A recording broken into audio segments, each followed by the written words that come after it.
30ஆம் அதிகாரம். அதன் பின்பு இஸ்ரவேலின் தேவனாகிய கர்த்தருக்கு பஸ்காவை ஆசரிக்கும்படி எருசலேமில் இருக்கிற கர்த்தருடைய ஆலயத்திற்கு வாருங்கள் என்று எசேக்கியா இஸ்ரவேல் யூதா எங்கும் ஆட்களை அனுப்பினதும் அன்றி, எப்பிராயிம் மனாசே கோத்திரங்களுக்கும் நிருபங்களை எழுதி அனுப்பினான். பஸ்காவை 2ஆம் மாதத்தில் ஆசரிக்கும்படி ராஜாவும் அவனுடைய பிரபுக்களும் எருசலேமிலுள்ள சபையார் யாவரும் யோசனை பண்ணியிருந்தார்கள். ஆசாரியர் போதுமான பேர் தங்களை பரிசுத்தம் பண்ணாமலும் ஜனங்கள் எருசலேமில் இன்னும் கூடி வராமலும் இருந்தபடியினால் அதன் காலத்தில் அதை ஆசரிக்க கூடாமற் போயிற்று. இந்த காரியம் ராஜாவின் பார்வைக்கும் சமஸ்த சபையின் பார்வைக்கும் நியாயமாய் காணப்பட்டது. எழுதியிருக்கிறபடி வெகு காலமாய் அவர்கள் அதை ஆசரிக்கவில்லை. ஆகையால் இஸ்ரவேலின் தேவனாகிய கர்த்தருக்கு பஸ்காவை ஆசரிக்கும்படி எருசலேமுக்கு வாருங்கள் என்று பெயர்செபா முதல் தான் மட்டுமுள்ள இஸ்ரவேல் தேசமெங்கும் பறைசாற்றுவிக்க தீர்மானம் பண்ணினார்கள். அப்படியே ராஜாவும் அவனுடைய பிரபுக்களும் கொடுத்த நிருபங்களை அஞ்சல்காரர் வாங்கி ராஜாவுடைய கட்டளையின்படியே இஸ்ரவேல் யூதா எங்கும் போய், இஸ்ரவேல் புத்திரரே, ஆபிரகாம், ஈசாக்கு, இஸ்ரவேல் என்பவர்களுடைய தேவனாகிய கர்த்தரிடத்துக்கு திரும்புங்கள். அப்பொழுது அசீரியருடைய ராஜாக்களின் கைக்கு தப்பியிருக்கிற மீதியான உங்கள் அண்டைக்கு அவர் திரும்புவார்.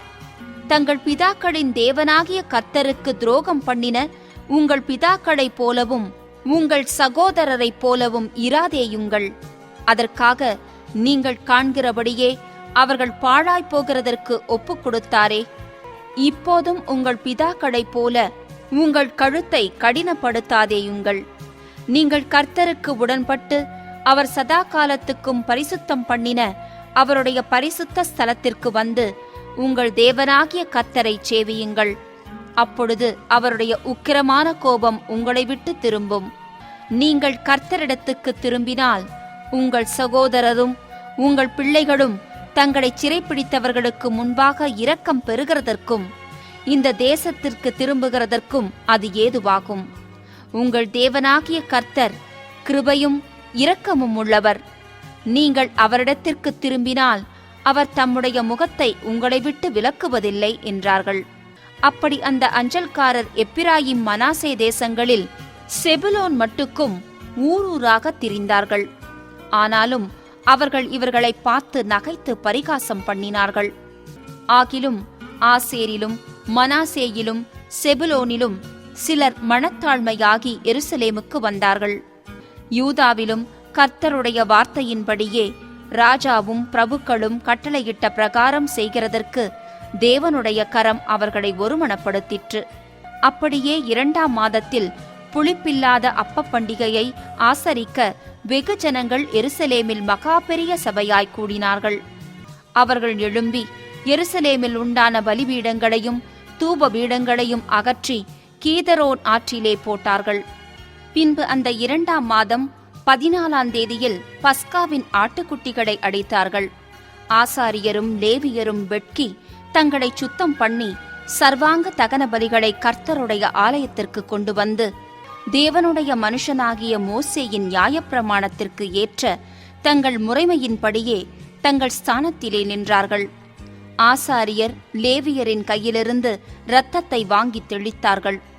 சபையிலே அநேகர் தங்களை பரிசுத்தம் பண்ணிக் கொள்ளாதிருந்தார்கள். ஆகையால் சுத்தமில்லாத எல்லாரையும் கர்த்தருக்கு பரிசுத்தம் பண்ண லேவியர் அவர்களுக்காக பஸ்காவின் ஆட்டுக்குட்டிகளை அடிக்கும் காரியத்தை விசாரித்தார்கள். அதேனென்றால் எப்பிராயிம், மனாசே, இசக்கார், செபுலோன் மனுஷரில் ஏராளமான அநேகம் ஜனங்கள் தங்களை சுத்தம் பண்ணிக் கொள்ளாதிருந்தும் எழுதியிராத பிரகாரமாக பஸ்காவை சாப்பிட்டார்கள். எசேக்கியா அவர்களுக்காக விண்ணப்பம் பண்ணி தங்கள் பிதாக்களின் தேவனாகிய கர்த்தரான தேவனை தேடும்படிக்கு தங்கள் இருதயத்தை நேராக்கினவர்கள் பரிசுத்த ஸ்தலத்திற்கேற்ற சுத்தாங்கம் அடையாதிருந்தாலும் கிருபையுள்ள கர்த்தர் அவர்கள் எல்லாருக்கும் மன்னிப்பாராக என்றான். கர்த்தர் எசேக்கியாவின் விண்ணப்பத்தை கேட்டு ஜனங்களுக்கு அனுகூலம் செய்தார். அப்படியே எருசலேமிலே காணப்பட்ட இஸ்ரவேல் புத்திரர் புளிப்பில்லாத அப்ப பண்டிகையை 7 நாளளவும் மகா ஆனந்தத்தோடே ஆசரித்தார்கள். லேவியரும் ஆசாரியரும் தினந்தினம் கர்த்தருக்கென்று பேரோசையாய் தொனிக்கும் கீத வாத்தியங்களால் கர்த்தரை துதித்துக் கொண்டிருந்தார்கள். கர்த்தருக்கு அடுத்த காரியத்தில் நல்ல உணர்வுள்ள எல்லா லேவியரோடும் எசேக்கியா பட்சமாய் பேசினான். இப்படி அவர்கள் பண்டிகையின் 7 நாள் அளவும் புசித்து ஸ்தோத்திர பலிகளை செலுத்தி தங்கள் பிதாக்களின் தேவனாகிய கர்த்தரை துதித்துக் கொண்டிருந்தார்கள். பின்பு வேறே 7 நாளளவும் ஆசரிக்க சபையார் எல்லாரும் யோசனை பண்ணி அந்த 7 நாளும் ஆனந்தத்தோடே ஆசரித்தார்கள். யூதாவின் ராஜாவாகிய எசேக்கியா சபைக்கு 1000 காளைகளையும் 7000 ஆடுகளையும் கொடுத்தான். பிரபுக்களும் சபைக்கு 1000 காளைகளையும் 10000 ஆடுகளையும் கொடுத்தார்கள். ஆசாரியரில் அநேகம் பேர் தங்களை சுத்தம் பண்ணினார்கள். யூதாவின் சபையனைத்தும் ஆசாரியரும் லேவியரும் இஸ்ரவேலிலிருந்து வந்தவர்களுடைய சபையனைத்துமாகிய இஸ்ரவேல் தேசத்திலிருந்து வந்த அந்நியரும் யூதாவில் குடியிருந்தவர்களும் மகிழ்ச்சியாயிருந்தார்கள். அப்படியே எருசலேமில் மகா சந்தோஷம் உண்டாயிருந்தது.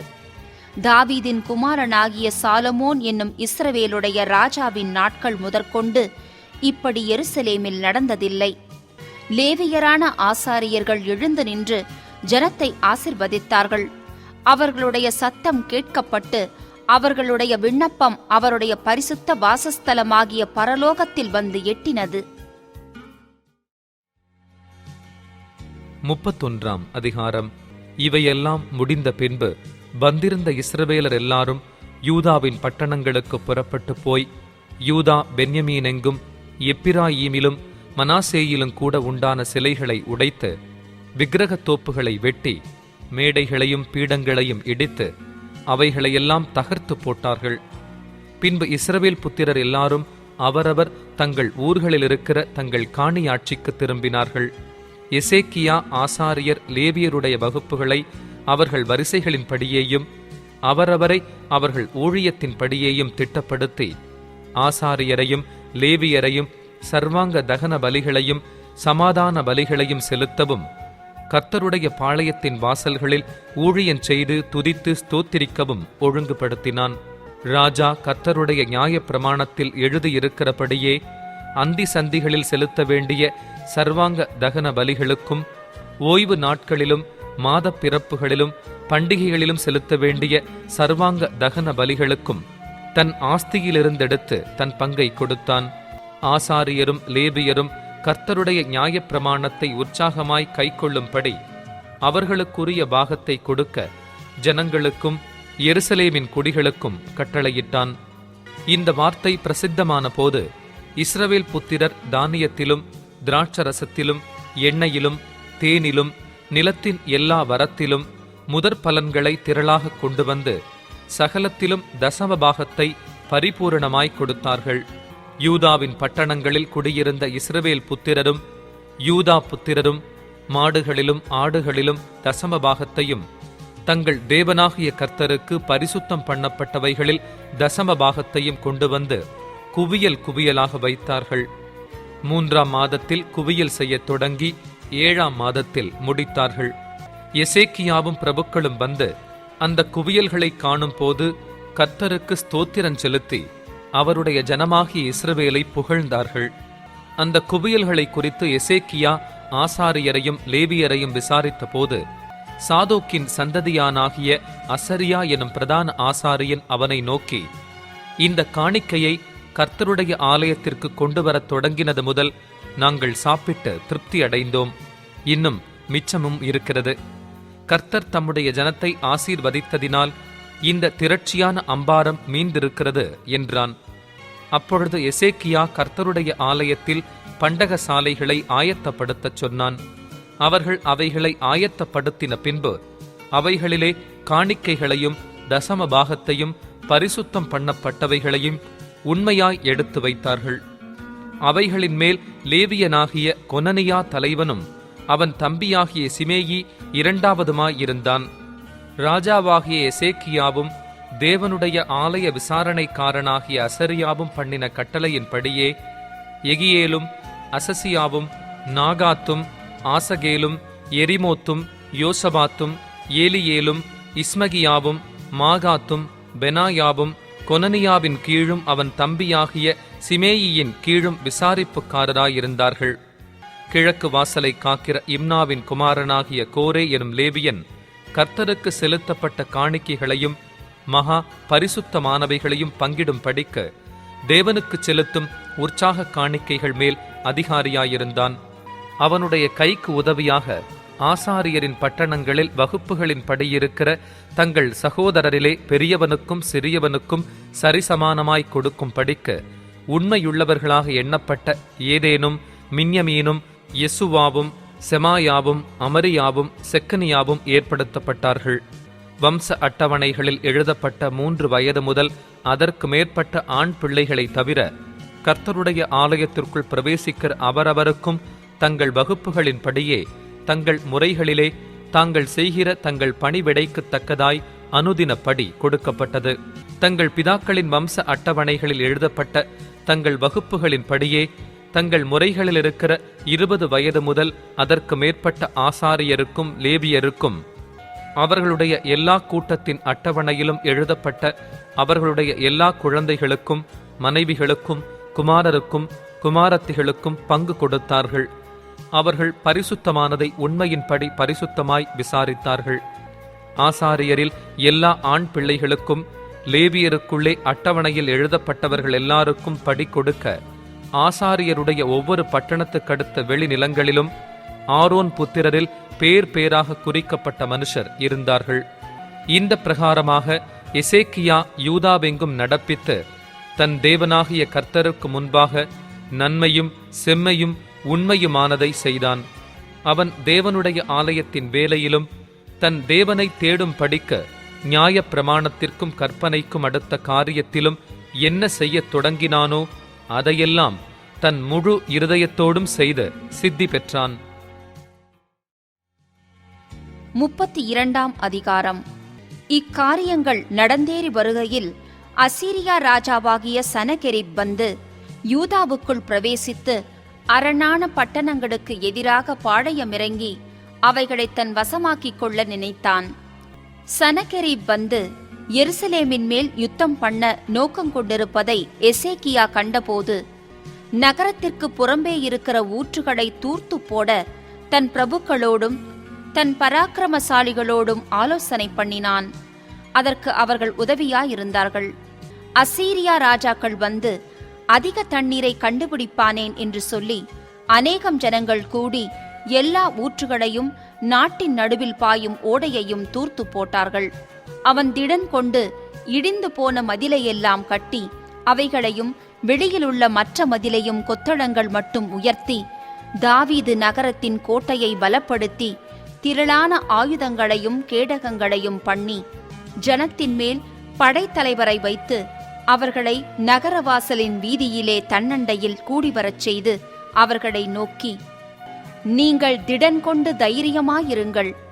அசீரியா ராஜாவுக்கும் அவனோடு இருக்கிற ஏராளமான கூட்டத்திற்கும் பயப்படாமலும் கலங்காமலும் இருங்கள். அவனோடு இருக்கிறவர்களை பார்க்கிலும் நம்மோடு இருக்கிறவர்கள் அதிகம். அவனோடு இருக்கிறது மாம்ச புயம். நமக்கு துணை நின்று நம்முடைய யுத்தங்களை நடத்த நம்மோடு இருக்கிறவர் நம்முடைய தேவனாகிய கர்த்தர் தானே என்று சொல்லி அவர்களை தேற்றினான். யூதாவின் ராஜாவாகிய எசேக்கியா சொன்ன இந்த வார்த்தைகளின் மேல் ஜனங்கள் நம்பிக்கை வைத்தார்கள். இதன் பின்பு அசீரியா ராஜாவாகிய சனகெரிப் தன் முழு சேனையுடன் லாக்கீசுக்கு எதிராய் முற்றுகை போட்டிருக்கையில் யூதாவின் ராஜாவாகிய எசேக்கியாவிடத்துக்கும் எருசலேமிலுள்ள யூதா ஜனங்கள் யாவரிடத்துக்கும் தன் ஊழியக்காரரை அனுப்பி, அசீரியா ராஜாவாகிய சனகெரிப் சொல்லுகிறது என்னவென்றால், முற்றுகை போடப்பட்ட எருசலேமிலே நீங்கள் இருக்கும்படிக்கு நீங்கள் எதின்மேல் நம்பிக்கையாயிருக்கிறீர்கள்? நம்முடைய தேவனாகிய கர்த்தர் நம்மை அசீரியருடைய ராஜாவின் கைக்கு தப்புவிப்பார் என்று எசேக்கியா சொல்லி, நீங்கள் பசியினாலும் தாகத்தினாலும் சாகும்படி உங்களை போதிக்கிறான் அல்லவா? அவருடைய மேடைகளையும் அவருடைய பலிபீடங்களையும் தள்ளிவிட்டவனும் ஒரே பலிபீடத்திற்கு முன்பாக பணிந்து அதின்மேல் தூபம் காட்டுங்கள் என்று யூதாவுக்கும் எருசலேமியருக்கும் சொன்னவனும் அந்த எசேக்கியா தான் அல்லவா? நானும் என் பிதாக்களும் தேசத்து சகல ஜனங்களுக்கும் செய்ததை அறியீர்களோ? அந்த தேசங்களுடைய ஜாதிகளின் தேவர்கள் அவர்கள் தேசத்தை நம்முடைய கைக்கு தப்புவிக்க அவர்களுக்கு பெலன் இருந்ததோ? உங்கள் தேவன் உங்களை என் கைக்கு தப்புவிக்க கூடும்படிக்கு என் பிதாக்கள் பாழாக்கின அந்த ஜாதிகளுடைய எல்லா தேவர்களிலும் எவன் தன் ஜனத்தை என் கைக்கு தப்புவிக்க பலவானாயிருந்தான்? இப்போதும் எசேக்கியா உங்களை வஞ்சிக்கவும் இப்படி உங்களை போதிக்கவும் இடம் கொடுக்க வேண்டாம். நீங்கள் அவனை நம்பவும் வேண்டாம். ஏனென்றால் எந்த ஜாதியின் தேவனும் எந்த ராஜ்யத்தின் தேவனும் தன் ஜனத்தை என் கைக்கும் என் பிதாக்களின் கைக்கும் தப்புவிக்க கூடாதிருந்ததே. உங்கள் தேவன் உங்களை என் கைக்கு தப்புவிப்பது எப்படி என்கிறார் என்று சொல்லி அவனுடைய ஊழியக்காரர் தேவனாகிய கர்த்தருக்கு விரோதமாகவும் அவருடைய தாசனாகிய எசேக்கியாவுக்கு விரோதமாகவும் பின்னும் அதிகமாய் பேசினார்கள். தேசங்களுடைய ஜாதிகளின் தேவர்கள் தங்கள் ஜனங்களை என் கைக்கு தப்புவிக்காதிருந்தது போல எசேக்கியாவின் தேவனும் தன் ஜனங்களை என் கைக்கு தப்புவிப்பதில்லை என்று இஸ்ரவேலின் தேவனாகிய கர்த்தரை நிந்திக்கவும் அவருக்கு விரோதமாக பேசவும் அவன் நிருபங்களையும் எழுதினான். அவர்கள் அலங்கத்தின் மேலிருக்கிற எருசலேமின் ஜனங்களை பயப்படுத்தி கலங்க பண்ணி தாங்கள் நகரத்தை பிடிக்கும்படி அவர்களை பார்த்து யூத பாஷையிலே மகா சத்தமாய் கூப்பிட்டு மனுஷர் கை வேலையினால் செய்யப்பட்டதும் பூச்சக்கரத்து ஜனங்களால் தொழுது கொள்ளப்பட்டதுமாகியிருக்கிற தேவர்களை குறித்து பேசுகிற பிரகாரமாக எருசலேமின் தேவனையும் குறித்து பேசினார்கள். இது நிமித்தம் ராஜாவாகிய எசேக்கியாவும் ஆமோத்சின் குமாரனாகிய ஏசாயா தீர்க்கதரிசியும் பிரார்த்தித்து வானத்தை நோக்கி அபயமிட்டார்கள். அப்பொழுது கர்த்தர் ஒரு தூதனை அனுப்பினார். அவன் அசீரியருடைய ராஜாவின் பாளையத்திலுள்ள சகல பராக்கிரமசாலிகளையும் தலைவரையும் சேனாபதிகளையும் அதம் பண்ணினான். அப்படியே சனகரீப் செத்த முகமாய் தன் தேசத்திற்கு திரும்பினான்.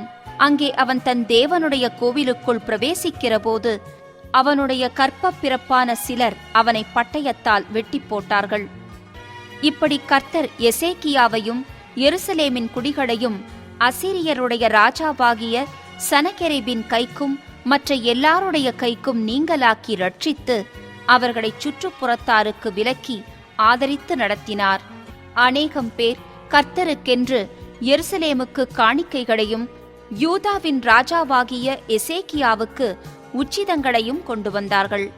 அவன் இதற்கு பிற்பாடு சகல ஜாதிகளின் பார்வைக்கும் மேன்மைப்பட்டவனாயிருந்தான். அந்நாட்களில் எசேக்கியா வியாதிப்பட்டு மரணத்துக்கு ஏதுவாயிருந்தான். அவன் கர்த்தரை நோக்கி ஜெபம் பண்ணும்போது அவர் அவனுக்கு வாக்குத்தத்தம் பண்ணி அவனுக்கு ஒரு அற்புதத்தை கட்டளையிட்டார். எசேக்கியா தனக்கு செய்யப்பட்ட உபகாரத்திற்கு தக்கதாய் நடவாமல் மனமேட்டிமையானான். ஆகையால் அவன் மேலும் யூதாவின் மேலும் எருசலேமின் மேலும் கடுங்கோபம் உண்டது. எசேக்கியாவின் மனமேட்டிமையின் நிமித்தம் அவனும் எருசலேமின் குடிகளும் தங்களை தாழ்த்தினபடியினால் கர்த்தருடைய கடுங்கோபம் எசேக்கியாவின் நாட்களிலே அவர்கள் மேல் வரவில்லை. எசேக்கியாவுக்கு மிகுதியான ஐஸ்வர்யமும் கனமும் உண்டாயிருந்தது. வெள்ளியும் பொன்னும் இரத்தினங்களும் கந்தவர்க்கங்களும் கேடகங்களும் வினோதமான ஆபரணங்களும் வைக்கும்படியான பொக்கிஷ சாலைகளையும் தனக்கு வந்து கொண்டிருந்த தானியமும் திராட்சரசமும் எண்ணெயும் வைக்கும்படியான பண்டக சாலைகளையும் சகல வகையுள்ள மிருக ஜீவன்களுக்கு கொட்டாரங்களையும் மந்தைகளுக்கு தொழுவங்களையும் உண்டாக்கினான். அவன் தனக்கு பட்டணங்களை கட்டுவித்து ஏராளமான ஆடு மாடுகளை வைத்திருந்தான். தேவன் அவனுக்கு மகா திரளான ஆஸ்தியை கொடுத்தார். இந்த எசேக்கியா கீயோன் என்னும் ஆற்றிலே அணை கட்டி அதன் தண்ணீரை மேற்கே இருந்து தாழ தாவீதின் நகரத்திற்கு நேராக திருப்பினான். எசேக்கியா செய்ததெல்லாம் வாய்த்தது. ஆகிலும் பாபிலோன் பிரபுக்களின் ஸ்தானாபதிகள் தேசத்திலே நடந்த அற்புதத்தை கேட்க அவனிடத்துக்கு அனுப்பப்பட்ட விஷயத்தில் அவன் இருதயத்தில் உண்டான எல்லாவற்றையும் அறியும்படி அவனை சோதிக்கிறதற்காக தேவன் அவனை கைவிட்டார். எசேக்கியாவின் மற்ற வர்த்தமானங்களும் அவன் செய்த நன்மைகளும் ஆமோத்சின் குமாரனாகிய ஏசாயா தீர்க்கதரிசியின் புஸ்தகத்திலும் யூதா இஸ்ரவேல் ராஜாக்களின் புஸ்தகத்திலும் எழுதியிருக்கிறது. எசேக்கியா தன் பிதாக்களோடே நித்திரையடைந்த பின்பு அவனை தாவீது வம்சத்தாரின் கல்லறைகளில் பிரதானமான கல்லறையில் அடக்கம் பண்ணினார்கள். யூதாவனைத்தும் எருசலேமின் குடிகளும் அவன் மரித்தபோது அவனை கனம் பண்ணினார்கள். அவன் குமாரனாகிய மனாசே அவன் ஸ்தானத்தில் ராஜாவானான்.